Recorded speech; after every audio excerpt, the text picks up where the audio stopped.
Christian Ostrander joins us right now. He is the head baseball coach at Southern Miss. And, Coach, I mentioned this in the opening segment. I said we've joked about it in the past. If you're only going to win one, you want to win the last one and have a little bit better feeling leaving, especially from a road series. Tough weekend all the way around for you guys. It was. I mean, and all credit to them. They swung it, and, we could not stop their momentum. As hard as we tried, it took us, 15 innings, it seems like, before we finally started creating our own momentum, game 3. But, it is what it was. It's a good team. They could really swing it really offensive in that park and that conditions. That it's, 25 home runs are hit during the weekend. So there you go. It was, you hit it in the air. It was going to be an adventure. So there are a lot of people that watched the Masters this weekend, and I think got a little bit of a sense of what the wind was doing in Augusta. It looks and sounds like it was similar where you guys were. I'm just looking at the Friday night box score, 25-mile-an-hour winds. I guess that was sustained. Just tough pitching environment, right? It was, and you add their park. It's very hitter-friendly dimensions. I mean, 380 to center.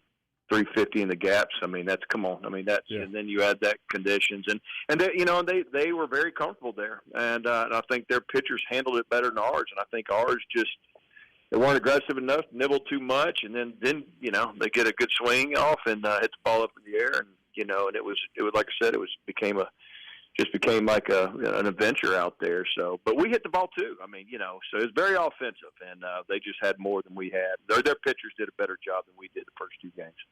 Oz, you've coached pitchers for a long time. When you're in that kind of an environment, I mean, I know like the very elementary thing is you say just keep it down. That's easier said than done sometimes. What do you say to pitchers when you're pitching in an environment where it's a short porch and the hitting conditions are favorable to have a big offensive day? I think that's when you got to stay more aggressive. I think if you show any timidness and you get on your heels and you nibble and, and you're scared to come out, scared of contact, that's when you're going to get hurt, because then you're going to walk somebody, then you're going to give up the hit. The hits are going to come. The runs are going to be scored. You're not throwing a shutout in that environment. You're just not. And so I think that's the message, be more aggressive. Who cares about, all you can do is, focus on the execution, and what happens after that, it's irrelevant. And it's tough. It is. I've been coaching, doing this long enough, man. I've encountered some of these kind of weekends where you go like, what in the world? Like everything you throw gets whacked or, and it becomes a, self-fulfilling prophecy. But thankfully the boys, stayed together, man, and they didn't quit. And came back and had to earn a tough one on Sunday, but they did it. Well, and you mentioned a second ago that you guys hit the ball as well. I mean, you score 8 runs in the first game, and normally on a Friday you feel like that's enough. You score 8 in the second game, and again, usually you feel like 8 runs is enough. And then yesterday, you find yourself in a hole, right? I mean, after the way the first couple of games have gone, and then you guys really got it going offensively with that stretch, 5th, 6th, 7th, 8th, 9th, where you just light up the scoreboard. You know what it took? It almost took when it finally went to an arm. We had one guy this weekend, really 2. We had a freshman, Josh Ock, that came in out of the pen on Friday.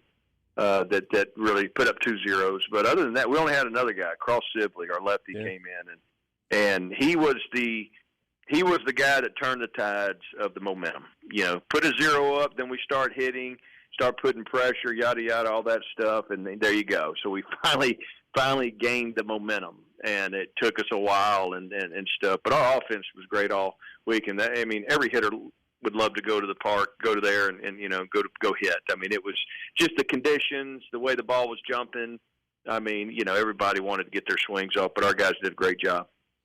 When I say Cross Sibley's name, and obviously he pitched well yesterday for you when you really needed it, what do you think about? Because, I mean, I kind of look at the way that you've used him this year, and in a lot of ways he kind of feels like a Swiss Army knife, right? I mean, you can put him in on Friday and say, hey, go get me the last 7 outs of the game and feel comfortable there, or you can put him in the third inning on a Sunday and say, hey, we need you to stretch this thing out a little bit.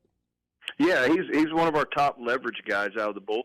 I mean, it's not the most overpowering. It's an upper 80s lefty with a funky, unorthodox slot that can throw 3 pitches and command inside and away. I mean, it's enough to keep guys off balance. But he's been very consistent. Had a great year last year. Had a great year this summer in the Cape. You know, he's having another great year. He's a competitor. You know, and he pitches, and he's got an identity. He knows who he is, so he's very valuable. I know it's hard to do this coming off a weekend where you don't feel like you played as well as you're capable of, but halfway point in conference play, right? Sitting there at 9-6 with 5 weekends remaining. What is your assessment of who your team is, of what your team is, and what this second half could look like?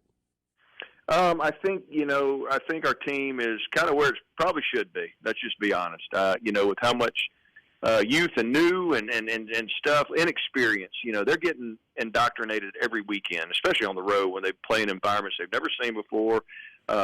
Just encountering different things in the Sun Belt this year. It's tough, man. These next 5 weekends are going to be tough. I know that. And so, we are where we are, but I still think we're within striking distance of achieving a lot of our goals. I mean, our goal is to win the league, our goal is to host a regional, just like everybody's and stuff. And but you got to take one thing at a time. And right now, it's just trying to get as high as you can in that Sun Belt Conference, and for seeding purposes, this and that, and go from there. And so that's our focus. That's going to be, we're going to go out and try to win every game that we play, but make sure we're not compromised for the weekends when they get here, and just keep punching and, keep growing and hopefully get healthy again. Seth Smith's close to getting back. I mean, we're getting closer, so we'll see. Last 2 weekends on the road, you're in a stretch where it's 3 out of 4 weekends on the road. I know the schedule turns a little bit over the final 4 weekends of the regular season. It's got to be nice, though, for you, for your guys to be able to sleep in their own bed for an entire week with a midweek home game and then having a home series as well. Yeah, very excited about that, especially after this weekend. Our boys couldn't wait to get home, after, just the environment we were in, where we were playing. It really makes them appreciate the Pete, makes them appreciate our fans, makes them appreciate what we have. And, and then that's great because, we're not entitled to anything. And we're very fortunate to have some of the things we do. And so our job now is to go put on a good show for our fans and go out there and play good baseball. But we're very thankful to be home these next week for sure. So ULM coming up this weekend, but before you get to that, you've got Nichols coming in, and Mike Silva's in his 3rd year. He's done a good job. That was a regional team a season ago. That's a pretty talented ball club that you got coming to your place tomorrow night. Oh, absolutely. We played them earlier at MGM down in Biloxi and in the year and lost a 1-run game in extra innings. It was early. I think it was second midweek of the year. But no, they're good. We got a ton of respect, a lot of carryover from that staff, and here and us and relationships. So ton of respect, and we know we're going to have to go earn it, and we're a ball club. We got to go play well to beat anybody, and so we're not going to just walk out and just get, and just win. So, it's a good opponent we'll be ready for and we'll respect, but, ultimately we just want to go out and play a good baseball game, the best of our ability. As always, appreciate your time. Good of you to do this with us on Mondays and look forward to talking to you next week. All right.